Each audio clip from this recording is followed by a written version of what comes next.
Welcome back to the 2023 Gulf South Conference Football Media Day live right here on Flow Sports from the Hyatt Regency in Hoover, Alabama, and right next to the Magic City of Birmingham, Alabama. Joined now by the Crusaders of North Greenville, Jeff Farrington, the head coach, and Diavion Donald, linebacker. Coach, thank you so very much Yes, for sir. joining us. First of all, you had some close losses against West Georgia, West Florida, Newberry. How does your team rebound from a season in which you had three conference wins and build upon that? Well, I think we've got a confident football team. We'll have some new faces, but we've got some returners coming back, and we've got a hungry football team, and, as coaches and players and program, we've got to keep working and digging and finding a way to come up with another play here or there. We had opportunities last year, but it's a new year, and we'll continue to look and search to be the best we can be, to keep improving, to throw it out there against the toughest competition in Division II in the nation, and be able to make those plays. So we like where we're at. When you look at your running game, you had a 1,000-yard rusher last season. What can we expect to see from your rushing attack? Well, hopefully, we'll be able to present some challenges for some people with the possibilities that we might have at the running back position. Corey Watkins is back, but for us and as well for anybody in the conference, it's going to all start up front. With those big guys in the trenches, and they're going to be playing against. We'll be playing against some really quality defensive line, and we lost a couple guys up front, offensive line wise, but we have a few guys coming back. So it's going to depend on how we gel the young guys, the new guys coming in early in preseason camp, off of what we did in the spring, and as we go into the early part of the season for us. Part of that gelling process is trying to get the relationships together between them. How do you start that process, and how long or how fast do you need them to gel in order to have a productive season? Well, a lot of that's going to be controlled with staying on the practice field, being able to have quality reps during practice and staying healthy, and being able to have that continuity up front. It's no different.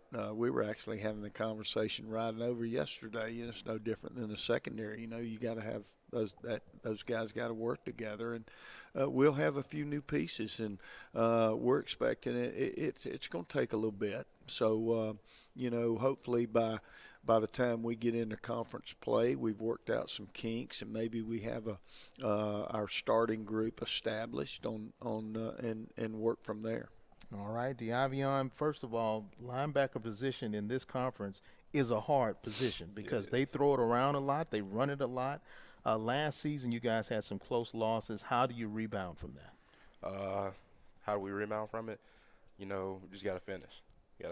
So those close games, we struggle to finish at like the last quarter. So we just gotta stay together and just hold ourselves accountable.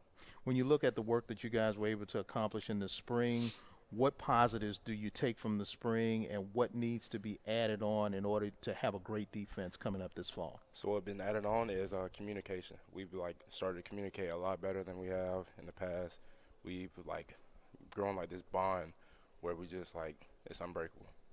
So it's just, yeah. I hear you. Coach, when you look at the schedule that you have coming forth, is there any cupcakes? Anything where you say, okay, we got a breather here, or is it soon as they start blowing the whistle, it is, a grind when it comes to the Gulf South?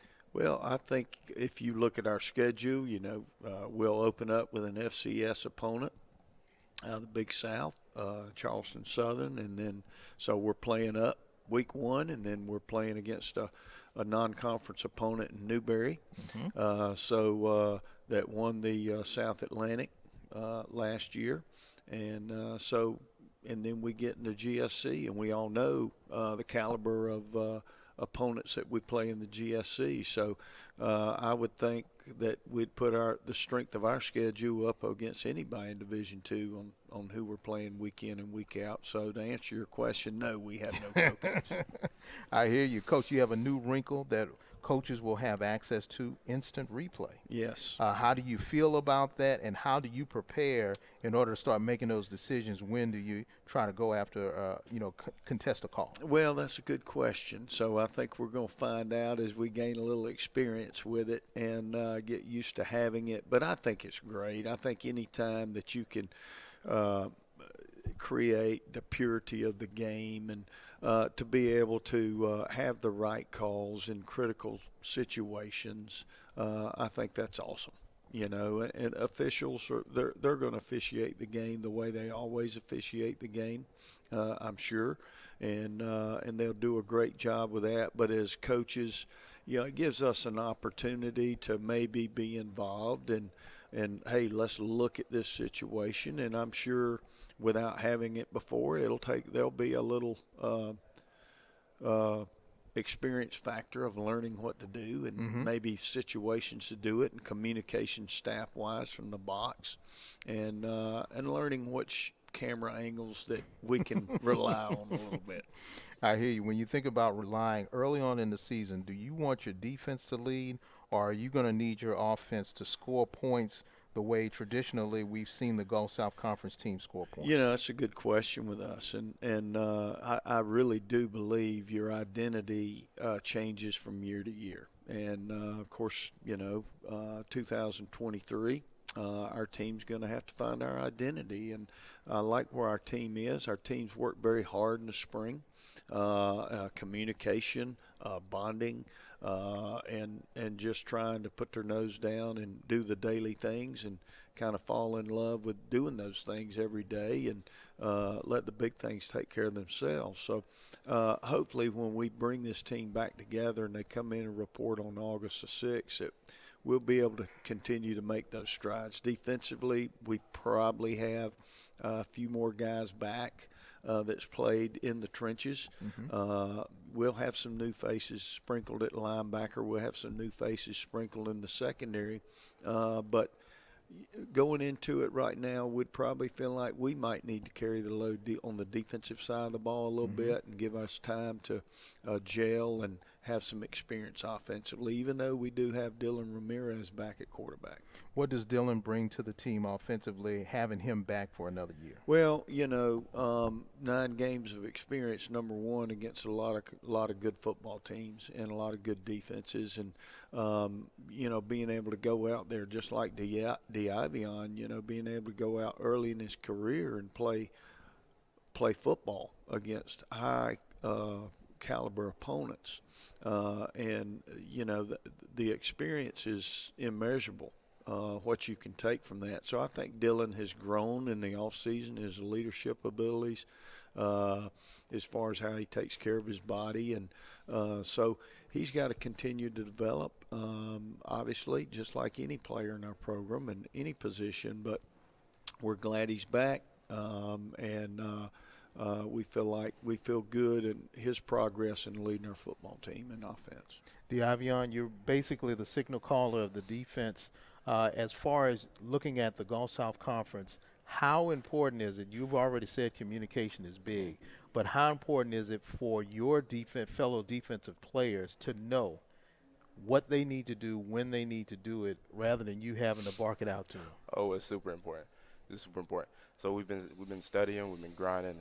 It's a lot of carryover from last season. So it's just the build up until how we execute and perform at the high level as we know we can. So I hear you. Coach, one last thing. When you look at this season, this is part one of a 2-part going away party. How bittersweet is it to know you go into a new conference, but also that you're leaving the confines of the Gulf South? Really not looking at it. We're just looking at 2023. Hey, we've been honored to be in this conference, and it's year to year. And so we're no different than last year or the first year that we were in the conference, I think was 2018. And we signed up whatever years it was, 6-year or whatever agreement. And certainly, hopefully, we feel like what we have gained as a program and being a part of GSC as affiliate member in football, that you know, the GSC on their end feels that they gain from having us in there. And because our guys are going to show up and lay it on the line every week, and it doesn't matter who we're playing.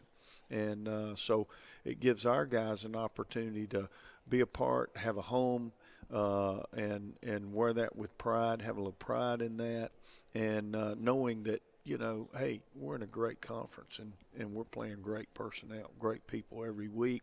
They do a first class in everything that they do, and so we want to certainly take that with us. But right now we're focused on 23. We're not looking at 24. We're not looking at 25.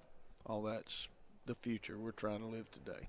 All right, Coach, continue to live today. We thank you so very much for joining us. Appreciate it. Thank you so very much. Yes, sir. The Crusaders of North Greenville will continue on with the Gulf South Conference Football Media Day right here on Flow Sports.